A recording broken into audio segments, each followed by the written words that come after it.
Please, 1 hour, I'll be live.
Wonderful day to you around the world. Viewers around the world, you're welcome to SSM News Echoes today, Friday, World Affairs for our global audience. You're welcome. It's a beautiful day as usual here in Milan, Italy. My name is Mark Godwin Iweajuwa, and I'm all alone in the studio for now.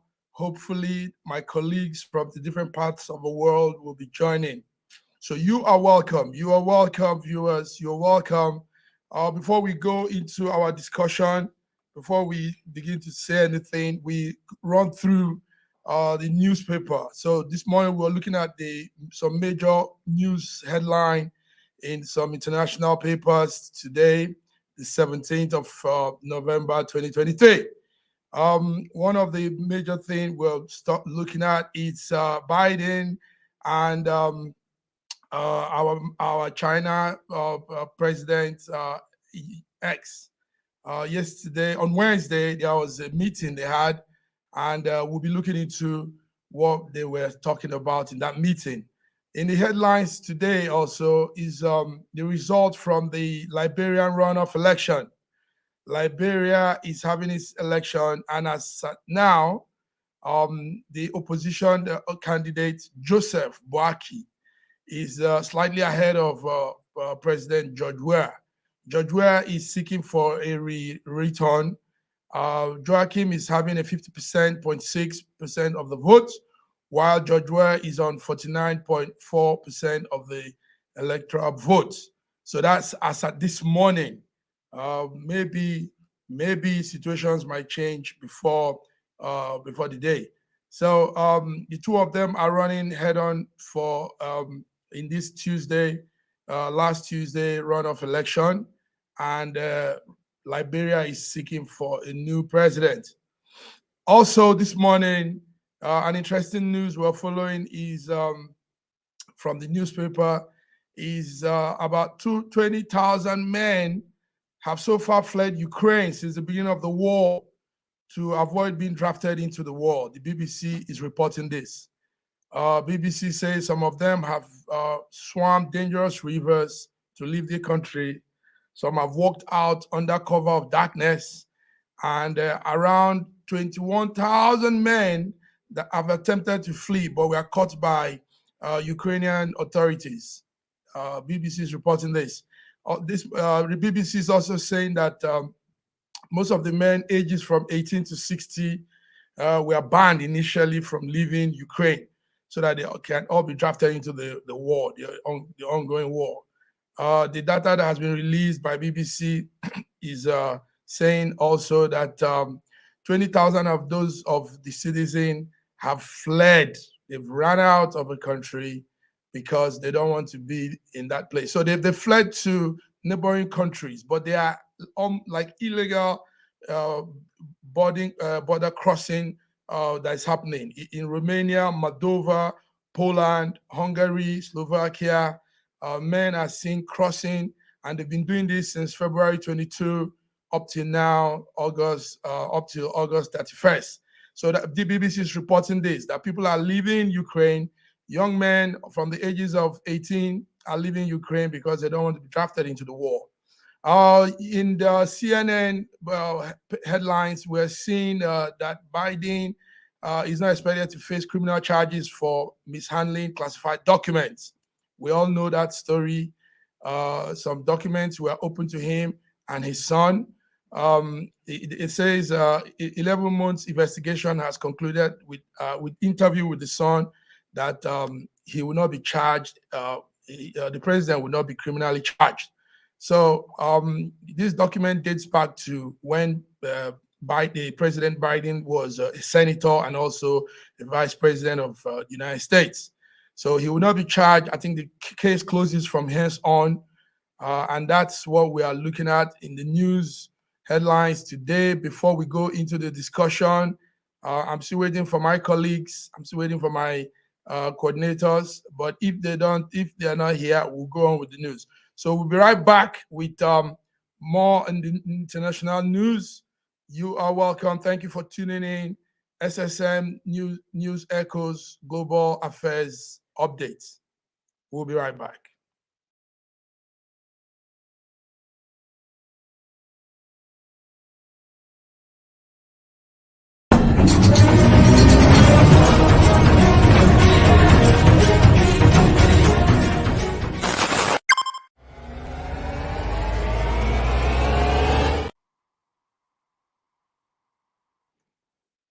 Thank you, viewers.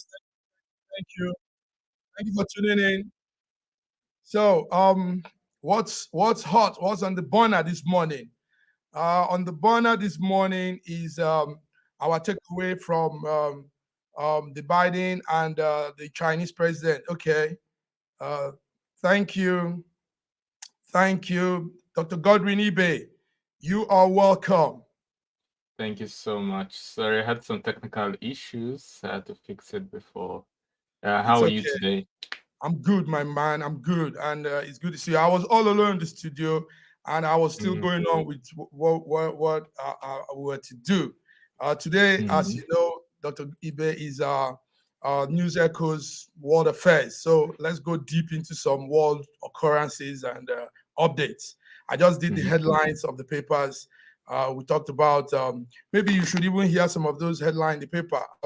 20,000 men have fled Ukraine since the beginning of the war. 20 grand, 20K men, and it's affecting their drafting into the war. Is affecting the number of soldiers. This is what BBC is reporting this morning.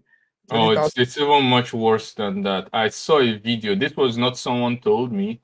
I saw a geolocated videos of women in the trenches. They've begun using women for the war. It's horrible. It's just dead corpses of women in the trenches, geolocated as of yesterday. It's horrible. It's horrible. Okay. Also, in the headlines this morning, as at this morning, the Liberian runoff election is going on, and Joseph, the opposition candidate Joseph Boakim, is slightly ahead of our man, President George Weah. I don't know what you have on that. As at this morning, Boakim has about 50.6% votes, and Weah is having 49.4%.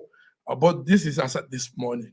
We don't know what might happen. This was election on Tuesday, the runoff. You know, they came almost head on with numbers, so they had to come to the runoff. So what do you have there? Are you checking on yeah, I heard, but I'm not following closely. I just believe they can. It's democratic enough at such close rates. It's obviously it's democratic enough for the people to decide. The point is that the control is in the hands of the people. It seems. So let them go ahead and pick who they believe can lead them better. Good. Let them go ahead and pick. Okay. Also, in that headlines, before we go into the discussion, is the story on Biden not going to face criminal charges for mishandling classified documents when he was senator and when he was vice president. CNN is reporting that this morning. Were you following that? I followed that. I see some of these things, but it's divided by party system, and obviously I don't like to interfere in uh, diplomacy of external countries. But obviously, I cannot help but feel some sense of witch hunting whenever I hear the Trump case, and I see different level of standard when it comes to the Biden case. So they decide what's best for them. It's just you go, if you ask me what I feel, I just feel double standard and witch hunting. But I can beg to differ. That's it. Meanwhile, the other man is being hunted. Okay. Left, right, north, up, down, center. All right, His Godwin. children and grandchildren are not spared. History and Brigadier are not spared even. Okay, Mhm. Godwin, let's go, Dr. Godwin, let's go into the main discussion. I'll take away this our major focal point is on Wednesday there was a summit between America, Biden, and Chinese using president. And there were some major things there. Why we're looking at this is because we've not had America and China hasn't had this kind of summit for a long time, just the two of them. So Mhm. we put our radar there and we saw some things. So I'm giving a summary of the takeaway from that summit. Mhm. One of the takeaway is they talked on Taiwan. They both agreed that a discussion on Taiwan is very important. Also, dangerous issues facing Taiwan issue. The Chinese leader said China has no plan for military action against Taiwan in coming years, but discuss conditions under which force could be used. That was what China president was saying. Then our man Biden responded and stressed the importance of peace and stability in that part of China. Also, they talked on military talk. They talked military. Beijing said, "Are you there?" Okay. Beijing. They talked military also in the summit. Beijing said the two leaders have agreed to resume military contact with China, and take note that a lot of their diplomatic role fell off. So Biden made some very clear requests that both countries should really institutionalize the military to military dialogue. And he said the U.S. Secretary of Defense, Lloyd Austin, will also meet with the Chinese counterpart, and they'll come up with some um, straight up arrangement on military between the two countries. But one thing that caught our fancy in the meeting was the fentanyl, the fentanyl drug discussion. They both agreed that something has to be done to address the source of, because the opioid that is causing the drug overdose situation in America is that fentanyl, and it's coming from China. It's coming from China. China actually produces that drug, and that drug so far is causing some havoc in America. So under that agreement, China said it will go directly into to specific chemical companies that produces that drug in China, and they will have a way of America will have a way of having control over the distribution of that drug. Actually, fentanyl is a potent opioid. Fentanyl. Yes, you might know about that. And it's approved by the American Food and Drug Administration to use as pain relief drug. But it has now become a drug they use and they abuse also. So they say it has that potent, that 100% power than more than some other painkillers like morphine and some other ones. So maybe you give us something on that. And finally, they talked on the artificial intelligence thing. They both agreed that AI can be used in the military and in nuclear operation, but they also said it could create real risks. So these two U.S. officials looked into how AI could be controlled, how AI could be stabilized and not taken out of proportion. So Okay, this was what let we. me This was before what we saw before in that meeting. Okay, go ahead. Go ahead with your Before take. you go to the next topic, I was saying the Mhm, fentanyl use obviously is a very big problem in the United States, killing 100,000 plus people every mhm, year, much more than any other threat that I see politicians trumpet. mhm, And one would think that the US will pay more attention to that in terms of controlling their borders and customs. Because obviously, like I always say, the East and the West add so much value to the world.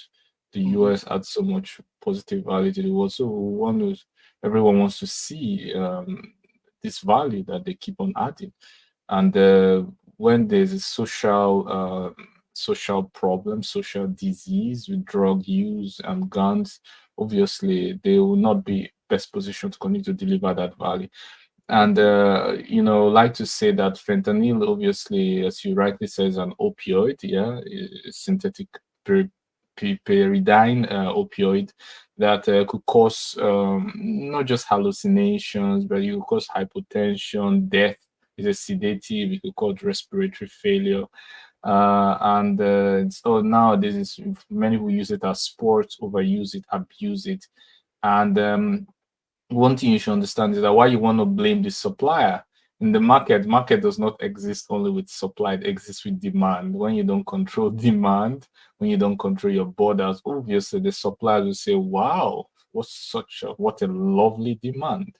And what when they make the first checks, they say, oh my god, such an easy way to make more dirty checks.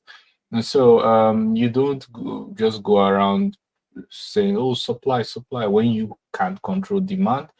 Probably you're distracted by other wars elsewhere, maybe in the Middle East, in Ukraine or wokeism, or and then you don't face, maybe you're not putting all your resources in trying to tackle the problem, and this can be the result. So don't you can't blame only supply, you have to blame both demand regulation, control of the demand, and of course educating people of the risks involved, and rehabilitation, because when people begin to use it they become addicted, and at that time education is not good enough, you need to rehabilitate them. That's correct. So basically, and then the on a broader scale, apart from the fentanyl, the meeting between China and the US also has to do with the artificial trade blockades. The Mhm, Chips Act of the US mhm. imposing, this kind of partitioning of the world economy, like the Berlin Wall. Um, China made some good diplomatic, geopolitical shifts, or rather clarity. Let me put the word clarity by saying they do not intend to invade anybody. They do not intend on it's either you or against us. They are interested only in economic deals and improving. They believe that both of them can exist on the world stage. But just a few hours later, Biden called him a dictator just at a press Yes. conference, After and the and and we don't understand if it's just his regular off script moments, or if it's meant. But when I see both of them meet, I think, well, it's always a good idea for world leaders to meet, but it's like a war going on, and then the two junta leaders come together and try to work out a ceasefire.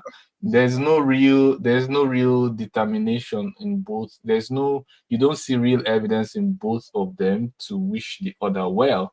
Rather, they are ready to compete, oh, even if it has to but go dirty. I mean, let's say that it's also good that America is realizing the weight of China now. This would have never happened before. They've been Yes. dodging that reality. The reality, the fact that China is no more Mm, emerging. China is no more Not emerging. just China. It's not about China. It's about multipolarity. I mean, Of since with the fall of the Soviet Union in 1990, the US has been the unipolar hegemony, and rightly so, considering what was going on at that point. And now we have multiple centers of power, which you have to deal with. China, you have to deal with them. India, you have to deal with them. When you say your year is no more year and your nay is no more nay, someone can say, please keep quiet. I don't go along multipolarity. with you. And so they often have to get used to it, and so they also they might also need to focus on their more competitive advantage, because in any case, there are places that you cannot easily take from the other side. For example, chips technology, advanced technology. The US seem to be ahead in that, at least for the software part, producing the software that ASML uses for their lithography. I mean, this software but chip it's not, design. it's not really that the US are. It's also foreign. Some of these Indian Asian kids in the US. Yes, but they hold the patents. They hold the patents. They hold The patent. technical know-how is within their borders, True. and they export it with licenses. So And that brought up that discussion on them talking on the artificial intelligence. They both agreed that yes, artificial intelligence has come to stay, AI, and it could be used in military, it could be used in the nuclear operations. But they both agreed to that it could be blown out of proportion. So I think Mm. they will probably come I, up with I I'm a, I'm not a, a sure what the agreement does in any way or fashion. I'm not sure what the agreement does or what it serves to, because there's still going to be AI race. China is investing heavily in it. Mhm. China is not looking at their chip. China has moved to 7 nanometer lithography. They are moving now to 5 nanometer with the Yes, speed five. of light. Yes. And so there's still going to be that race, just like the nuclear race. Russia's pulled out of one treaty, United States pulled out of another last time, and everyone just the point I'm trying to make is that trust is fading away between the major geopolitical power. We have to be able to return back Trust to is power fading away. diplomacy. Trust is fading away, and we have to be able to return back to that power diplomacy, and respecting each other's, first of all, seeing each other as a geopolitical um, competitor partner, and respecting their core Mhm. strategic interest. Wonderful. Thank you very much. You, like I used to say, you speak from the heart, and most times you don't want to be politically correct. The world analyzers want to be politically correct, but we here on SSM News Echo, we just speak from our heart, and that's what you've done. Dr. Godwin, let's go further. More things are happening. Update on Israel-Palestinian situation. As at this morning, there are claims, I don't know if you're following the Al Shafat hospital situation, where the Israelis have said um, underground tunnels run through the hospital all the way, all the stretch. We saw some videos, and the UN human rights has called on Israel to allow them make their own investigation on that claim. Hamas rejected the claim, says it's baseless lies. CNN and some of these big media homes are also checking how those claims are, because it's coming from Israel. But anyway, this as of this morning, a lot of things are happening. Body of Israeli hostage were found near the Al Shafa hospital. A lot of crime is still being committed there. Also, we found out that a lot of children, UN food program has warned the Gaza people that are facing starvation they are begging Israel to have that chance of moving in. But Israel says civilians should back off from Gaza. So as of this morning, there's still more warning that civilians should, because they are making a raid, mostly on the southern part of Gaza. So what are you seeing? What are you checking on these new updates as at this morning? Of course, we are seeing a lot. We are seeing horrible ethnic cleansings of the Palestinians. We don't. I don't take any sides in this Israel or Palestine. I see both sides as humans. I take the side of humanity, and so I see both of them as humans, and that's why I condemn the October 7th attack by Hamas, as well as I condemn the ground invasion that has led to the loss of 10,000 plus Mm. civilians. And I understand that, it's just like a virus, right? I think Basim Yusuf said something like that. Like a patient comes to you for, oh, I have a common cold. And then how do I treat it? And you say, oh, and we need to solve this. Let me get my gun or get my hammer to hammer your head. you know. And or you say, oh, let's what do? You have to you have to give the person what the person needs to be able to fight off the disease himself. Yeah, so maybe it may be nutrition, rest, fluids, so that the person is able to fight off the disease himself.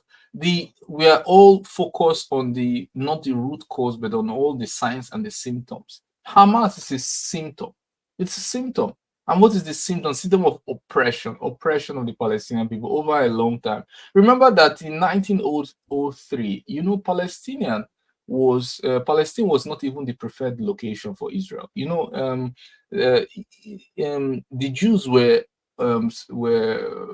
offered Uganda, 6,000 meters square of land in Uganda in 1903. Palestine was second tier, was not even the main point.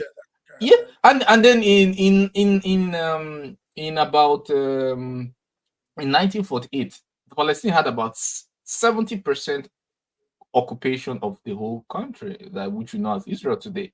And all of a sudden they see themselves removed and given like maybe 48% of the land. So the injustice, many of Palestinians are anemic. I know you know what anemia is. Yeah. Many of them, if they give you the water from Gaza to drink, you will run away. You wouldn't want to drink the kind of water, the quality of water they drink there. Not to talk of the fact that their electricity is turned off, their water is turned off, their babies in the hospital incubators are having to die, not having enough energy or supplies for the hospital. This is horrible. It's horrible. Yes, but also having in mind that these issues have been gone through. I don't know if you followed the fact that during Clinton's time, Clinton actually had tried to make negotiations on that two-state plan. But at every of those meetings, the Palestinians will knock it off.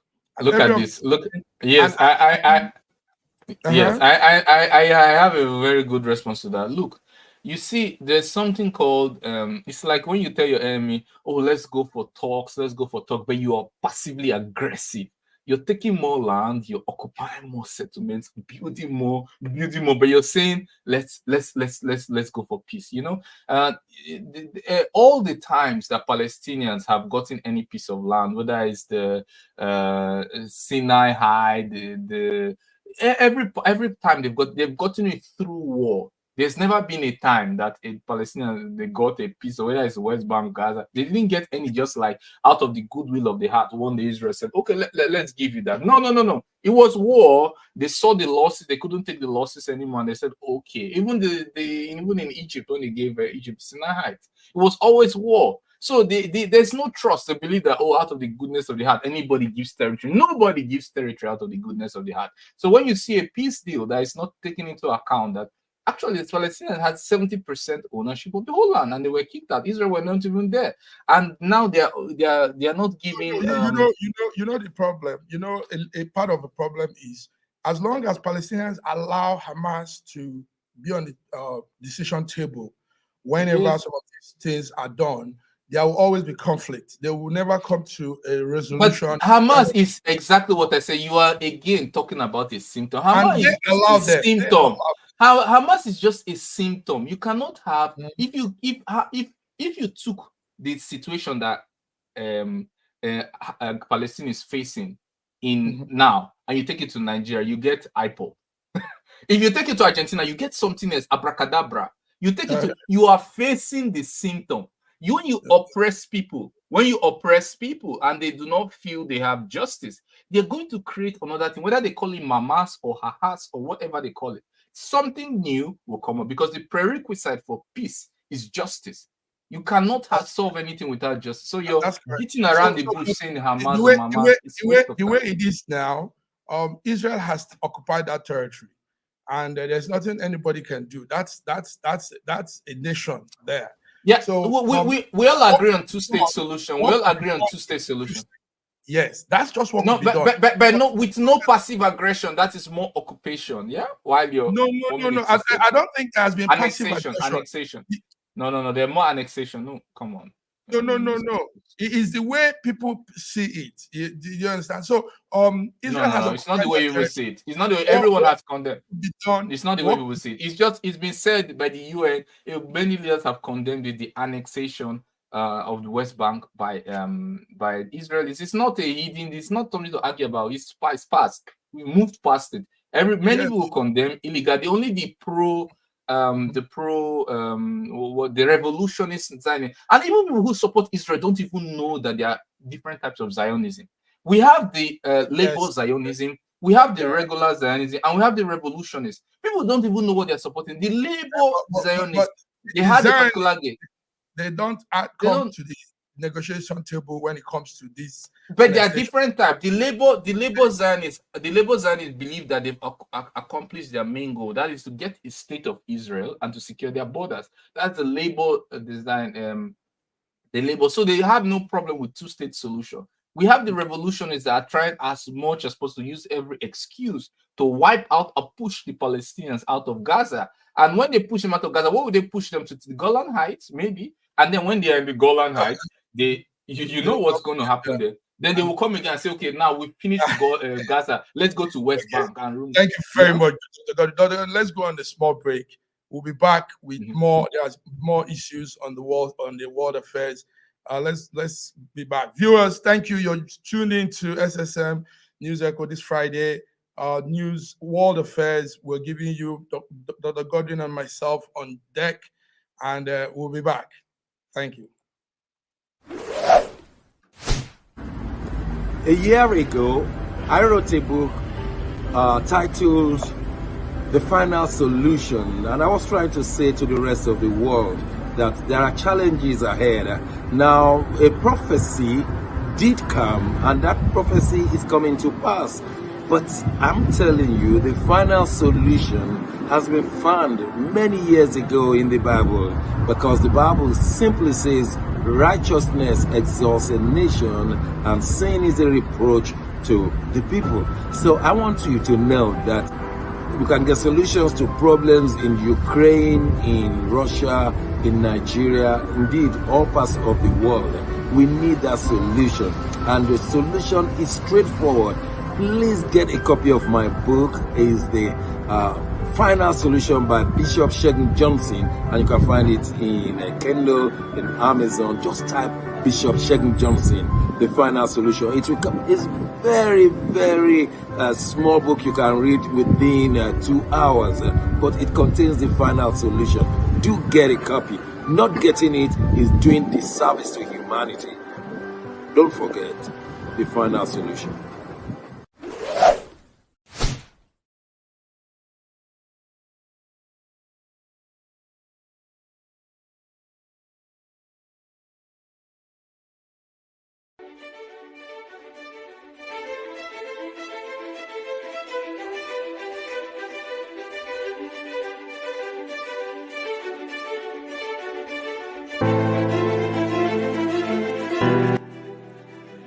Hi there, I'm Mary Keurig, and I am a businesswoman in the United States, but I'm also the Global Content Vice President for the Sub-Saharan Open University in Nigeria. I could not be prouder to work with Dr. Osita Anamika and his team on helping to create not just entrepreneurs and skill-based talent that will get out into the workforce and make a living for themselves, but also young leaders. And to that end, with this integrity-rich university environment that's accredited now, and it's just an amazing opportunity for anyone there of any age to jump on board and learn, we want to let you know about a new offering that we have. We have a global governance and diplomacy course now provided by a whole team of people that crosses several countries to put together these resources and lots of great information for those of you who might be on the path toward public service and diplomatic service, NGO leadership, that sort of thing. We hope that you will walk through this open door and enjoy.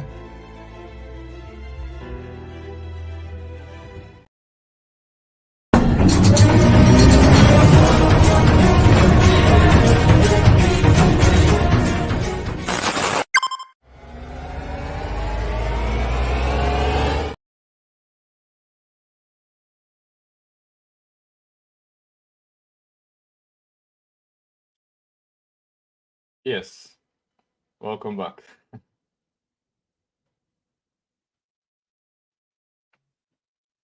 Yeah, I can't hear you.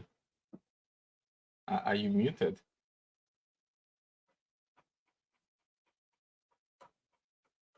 Are you muted? I can't hear you. Dr. Godwin. Yes, now I can hear you. Okay. Dr. Godwin, are you there? Thank you, Yes, viewers. yes, yes. We are back. We are you are tuned into our News Echoes News World Affairs today, Friday, 17th of November. Dr. Godwin, more things are happening. Strange Yeah, sometimes. before you go into that, I want to say something that is close to our heart here at Russia, right? Okay. Especially to many of our Russian viewers. We had some achievement by Nigerians in Russia, which I think we Nice. ought to inform our viewers. The first one is one of our member in NIDO Russia, NIDAS, Nigerians in Diaspora Organization Russia. Our member, Peter Adeolu Adedibo, he joined the list of Nigerians to raise the Nigerian flag high. He's studying the second year of a master's degree in biotechnology at the Far Eastern Federal University Advanced Engineering School. He won the competition for a scholarship named after the outstanding scientist of the Far East, Victor Vaskovsky. And of course, he received payment in cash. His area of scientific interest is plant technology and genetic engineering. Can you put up a photo of him so we see him? Let's see. Yes, I can do that. Just if you give me just 1 second, I'll do that now. Because that's an impressive feat there. We are happy to hear this. And there's another one you showed you sent around. I saw on most of the Russian Twitter handles, social handles. Yes. That Let's see if I'm able to present something, right? Present slide. Oh, how is it done? Extra camera video file slides.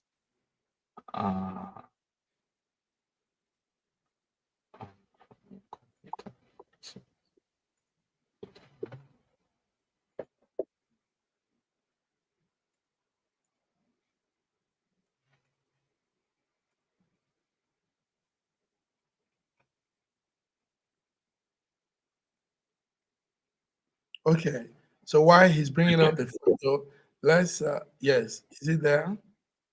Yes, While I'm just going to share my screen. okay, go ahead. Yes, entire screen. Which do I? Okay, let's just share the whole screen. So, is it visible? Yeah. Yes, I think it's coming. Okay. Yes, Yes. yes. Okay. So that's the guy, Peter Adedibu. Yeah. So his area of scientific interest is plant biotechnology and genetic engineering. He's conducting a major study on the topic heterologous expression system for the production of LPS detoxifying alkaline phosphatase from the marine bacterium Cobeta amphilecti KM296 in tobacco plants. Of course, the use of this work is that it studies alkaline phosphatase that can be obtained from this marine bacterium, which is an important enzyme that can be extracted from tobacco plants. It's used to treat diseases associated with gastrointestinal tract. Yes. So let's see if I'll be able to show you the next picture very quickly. We Yes. also have another Nigerian. Yeah, I'm just going to share the screen now. Yes, so it's coming up. Yes. We have another Nigerian. Can you see it? Yeah. Okay. Yeah, it's coming up. Yeah. Yeah, Yes. his name is Emmanuel Imbahutu. Yeah, he actually hails from outside. But he wins the award for the He hails 12th from where? national. Yeah. Where is he from? He hails from Imo State. He hails from Imo State. Nigeria. Imo State is Yes, it's in Nigeria. Yes. Yeah, he won the 12th National Music Project called Unividenia, Univervidenia, or University Vision. Yeah, translated from Russian. So it was a vocal competition of 44 contestants from 40 regions of the country. It was implemented by the Russian Youth Union, SSU, after PT Rim Sorokin with the support of Rosmaladyos Grad. So, of course, we are always very proud when our members achieve this. And yeah, we're growing every day. what he did he sang in the tenor voice. Is that the competition? Yeah, the competition. Yes, he won the singing competition. Wow. Yeah, I don't know the exact vocal part. It could be. I guess it must. I guess it should be soprano, but I don't know which part, because if you're singing alone, you cannot sing the tenor without missing out on the other soprano part. So I guess he was the lead singer and sang soprano. If my guess is right. Impressive. Thank you very much, Dr. Gordon. Dr. Gordon, we're still on Russia. Let's stay on to Russia, but I might come a little bit hard this time. There is an artist again. Sasha Skochilenko. I don't know if you know about her. She's just been jailed this morning, as at midnight yesterday, this morning, stroke this morning. She was jailed. She's a Russia anti-war activist that has been sentenced to 7 years in penal colony for replacing market pricing labels with anti-war messages. She replaced her. So Sasha, 33 years old, is an artist from St. Petersburg. And actually, she's been in detention since April last year. And what the conviction is, she's been convicted of spreading false information about the Russian army. Her lawyer pleaded for her being acquitted, and it didn't work. The Russian government said she has to serve 7 years. So my question is this: I'll put this straight to you. Why is there much freedom of expression in Russia? This is not the first time we're hearing this. Why would somebody say, please don't go to war? Because her messages were clear. She said her father fought in the World War II.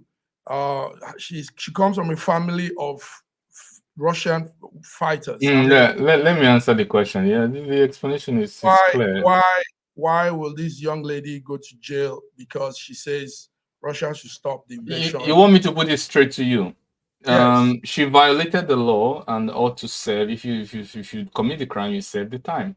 There is no double standards or two standards for anybody, because they're particular to a particular political line, which probably somebody wants, maybe the West or somebody. The point is that you can have there's freedom of speech. I'm here expressing my views. I express it all the time. Sometimes it's not even pro-Russian. If I think it shouldn't be, it's an objective. Sometimes I'm saying, well, I condemn all violence in the world. I do not say, I say it so here so many times.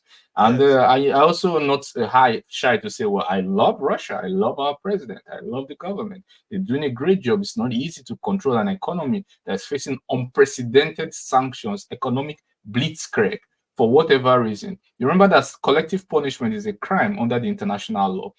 When you sanction a whole country, you say you cannot use MasterCard. We cannot use MasterCard. We cannot use Visa card. You say, oh, you can conduct transactions. The whole country of 140 people. Any form of collective crime is well defined in international law as a war crime.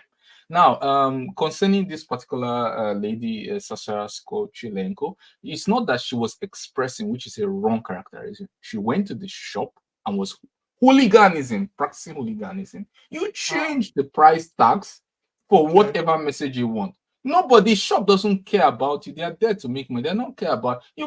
You have social media. Open your social media. Make your this thing. That's the first one. The second thing is that Russia has one of the most lenient laws in the world. Lenient. Believe me, you kill somebody in Russia, you spend just maybe 10 years, not more. No capital in punishment. No, they're trying to use nitrogen to kill some people in some countries. I don't want to call their name because I'm not directing anything against anybody. But I'm saying even people who commit murder are given 10 years. Yes, and there's no capital punishment. We don't have it in the penal code. If it was in other countries now, she would be killed for treason. She's not killed. She's given 7 years. If it was in another country, I don't want to call the name. I'm trying so hard not to call the name. She would have just been shot there or taken by the security forces. We know with the country, but we don't want to call name because we are not against any country. I'm just trying to say that this was pure case of not expression of speech, but hooliganism. And if you commit the crime, you serve the time. There's no thing like no freedom of speech because I'm expressing freedom of speech. In most parts of Europe, I'm in the west side of Europe, and I've been around. People express themselves in this way, and they don't get anything for this. Here in Italy, presently, in fact, today, there's a protest going on, and people are protesting. People are carrying flag. People are even making a mockery. They make cartoon mockery of the prime minister, and it's not. It's different, but this is different. This is what you're saying now is different. Going to a shop and change the price tag, it's not the same. Look, this business, they have a right to their property. They don't want to lose money because of your craziness. They don't want to lose money because of your views. They care about making money. I'm not speaking about, you can hold placard, you can do whatever you want, but don't destroy the business of other people. Don't, like, for example, this whatever lives matter, stand in the road and block traffic. People cannot move. Thank God this is not allowed in Russia. I don't want to wake up one day, I cannot work to feed my family, myself. I cannot work to advance my career because one person has one other view. You may be right in your view, you may be wrong, but don't cause hooliganism that affects the whole country. But let's also look at this. She has been in prison since April last year. And in fact, her lawyers are saying she has some chronic illness she suffered while in prison. So why not since what she did wasn't like in a large scale, it wasn't a blown up action. It was just a minor place. She went to a store, was writing this. And this is a daughter of a man that fought for your country, that fought for Russia. The sentence is actually reduced. The sentence will be reduced by 2 years, considering the fact that she spent 19 years. So once again, conditions, do I say humanitarian? Because it was reduced by considering the 19 months she had already spent, and it's reduced from the sentence, so she's going to spend less time.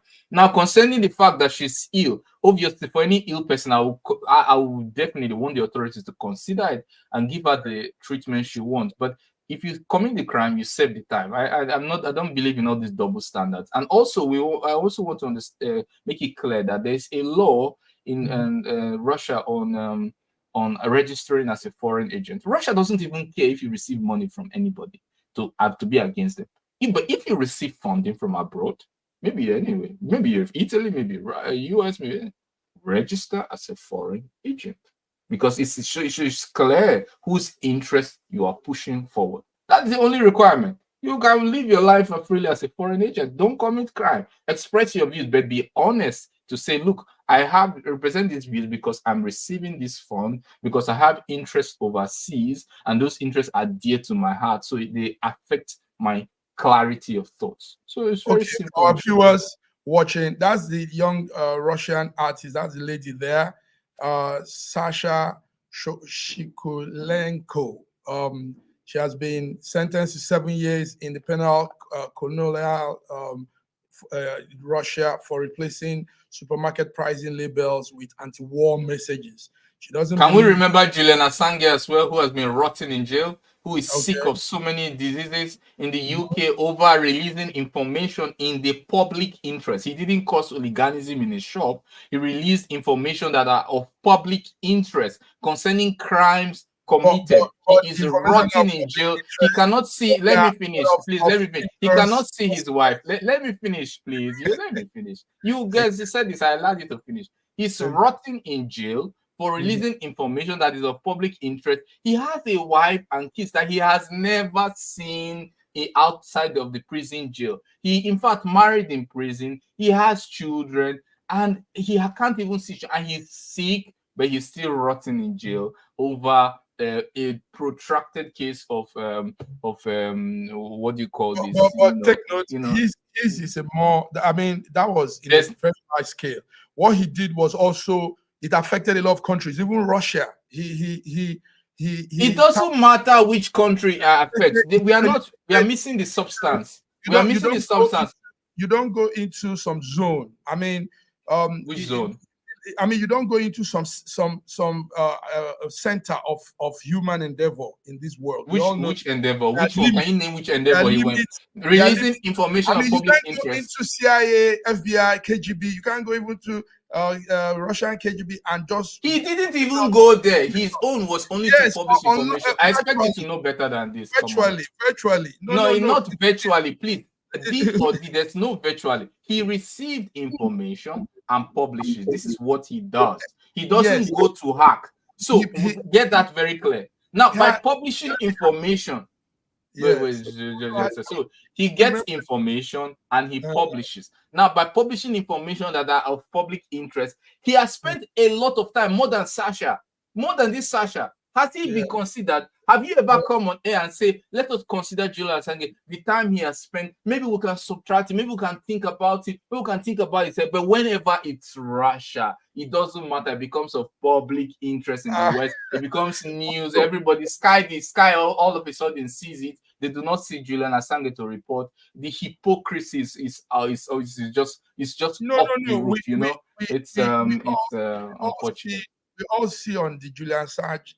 We don't see, because you get coverage. We don't care about your eyes. We care about your action. Do you talk about it? Do you publish it? Do you create the impression? Do you create the awareness? Do you burn the same amount of energy you want to burn on Sasha? Maybe twice should be burned on Julian Assange, who is clearly a sick person in jail and who has spent much more time. All right, let's go to okay. One day we'll give full coverage on Julian Assange. No, we should have done it. We should be doing it, and we should. I've done it. I've done it same before. energy. I've done it before this time. Shegu and I. Yeah. So that's it. We you understand? Like my point of view. I'm not politically correct. I have to tell you the way it is. Yeah, irrespective of who is happy or who is not happy. That's a fact. The UK Prime Minister Sunak did a major shake-up, and that shake-up was a little bit controversial too. In the UK, he brought back David Cameron, the one-time Prime Minister that left during the Brexit referendum in 2016. The minister also removed the Home Secretary Sulia Braverman. Braverman had issues over the Pharaoh, over pro-Palestinian rally remarks she made. So, Dr. Godwin, how do you see David Cameron coming back to cabinet? How do you see some of the shake-up in the UK? And how does it affect the world's geopolitical dialogue? As you understand quite clearly, I'm non-interventionist. I don't like to interfere in other people's this thing. But when I'm asked a question, I can only say what I think, my personal opinion. When we talk about this freedom of speech, we can see how much is hypocrisy, is a facade. You understand how now that she doesn't toe along the lines of some people in terms of Palestine, and that's not all. She also didn't agree with the Rwanda plan of exporting migrants to Rwanda.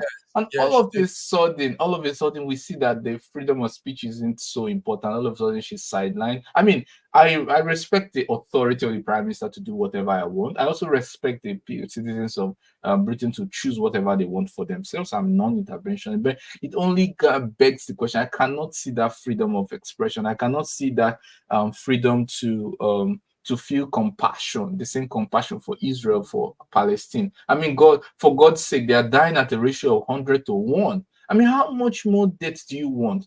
I don't know if you understand the wedding of hate. The wedding of hate occurs when a child was killed, he was denied medical attention, and even when his body was taken, people were clapping. I mean, these person they see hell. They see hell. I say the water in Gaza, if they give you to drink, you will throw it away. You say you ask what kind of insult is it? But you will drink it on a daily basis. They go exactly through hell. There's no euphemism, there's no exaggeration. It's exactly what it is. And now she's pushed out. Okay, you're right, but we have to say that the reason why she was pushed out is because of maybe her pro-Palestinian views and her stance against the Rwanda plan, which obviously many of us don't agree with. I believe in secure borders. I believe that UK should secure. Milan is facing a problem with migration. I hear your Prime Minister every time talking about it. Secure your borders. I support securing borders. I would like to see Italy safe and secure, but don't accept them in, take them in, and then ship them to Rwanda. Is it Rwanda's problem? Okay, thank you very much, Godwin. Anyway, there's a photo of the cabinet meeting yesterday, and the King Charles, he says he's pleased with and he approves the new government appointment. The ministerial list is long, a new set of people. In that position of Braverman is Right Honorable James cleverly, and cleverly will take the state of Secretary of State for the Homeland Department, while our man David Cameron comes back now as the Foreign Secretary.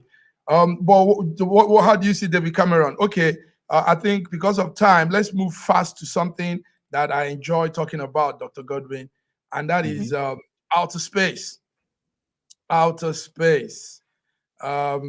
Yesterday, there was a discussion going on, and the most powerful rocket that has been built by mankind is about to take a second launch. Remember, in April there was an explosion of the Starship. I'm talking of the SpaceX Starship. Elon Musk's project. So in April there was an explosion of the Starship system when they did the first test. Now they want to carry out the second one, and this spaceship is called Mega Rocket because it's very powerful. The launch will be a very powerful one. It's expected to lift off today. So after this program, I'm going to be monitoring. I'll be live with SpaceX crew. Elon Musk said on Twitter yesterday that this will be a big one for them again. So we are watching, and I don't know, what do you have to say about the space, the rocket? It's fantastic. It's fantastic. You know, when we speak so well about the value that the US adds to the world, we can't underestimate, we can't understate it, we can't overstate it. This is an example where technology, we see Elon Musk, who is doing wonders with all his fantastic ideas. And we really would love the US to focus on all these core strengths. It's for the interest of the American people just as much as for the interest of the world. We want to see progress, we want to see development, and it's fantastic. I commend the United States for this fantastic development, and I also I cannot help but notice the lack of dialogue between the presidency in the United States and Elon Musk. You know, this is somebody who I believe should be invited for almost every week for a cup of tea, just to input or output, ideas. He's a great guy. I mean, when he bought X Twitter, a lot of people. Trump. When he bought Twitter, I came here. A lot of people say, "Oh, Mastodon, things have been created that will compete with the end of Twitter." I was one of you who came here and said it's not the end of Twitter, because the guy, he has a business acumen, he knows what he's doing, and he's allowing freedom of speech, he's allowing that dialogue to go. He's not allowing those woke people to take over and the security agencies to police the environment with fake bots, fake accounts to try to control the narrative. He allows that freedom of speech, which is important. It's a public town square. Let me put it this way, and that's very good. Thank you very much, Dr. Godwin. So SpaceX will be putting out its mega rocket in the launch. He says it will open for people to also view by Saturday, 7 a.m. That's our time on Friday midnight. So that's it. Before we go, it's good to say this. Argentina is heading to the polls. Two presidential candidates, Sergio Massa and Javier Milei. One believes in a reformed Argentina. Argentina is passing through a lot economically. And Milei also believes that there should be a radical idea of changing the peso, the Argentina money currency, in favor of US dollar national currency. So Argentina is going to the poll this Saturday. We'll be watching that. Two tough candidates. Also, on a quick one, Dr. Godwin, there's this thing that happens from nowhere. One lady will come out and accuse one known person of rape and abuse and all that. Now we have the popular art producer and businessman, music entertainer, Diddy Combs. His former girlfriend, Cassie. Yes, PDD. His former girlfriend, Cassie Ventura, has filed a very big lawsuit against him, accusing him of rape, and now the case has begun. What will you say about this? I know the two of them to be lovers. I don't know how it now You becomes know, you always look at. I don't believe. I don't go along the line that victim or dad should be believed or no. I believe that everybody should be taken serious, both the victim and the accused. Everyone should be taken serious. The case should be looked into, and only after it's been looked into and the court has made a judgment, then you can now accuse the person, call the person names and all of that. So I think it's a very sensitive issue. The investigator should look into it. And also, it's clear that motive should be looked into. Why? Like, what is the motive for these and both the event and the possible reasons for the accusation at this particular point? And what are the opportunities to gain if the case goes this way or that way? I think that is, what are the opportunities? And I think this will be very important in understanding what we're doing. Very good.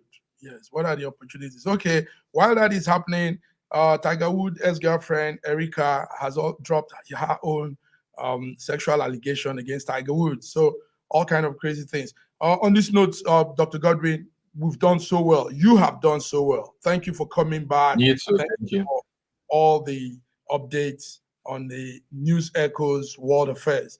Viewers online, thank you for tuning in. We didn't see much of your comments, but we saw the likes. Thank you for putting the like, thumb up. And we'll be back next Wednesday in our African Global News too. So, Dr. Godwin, hasta la vista. Ciao, ciao. Paka in Russian. Goodbye. Paka in Russia. Good.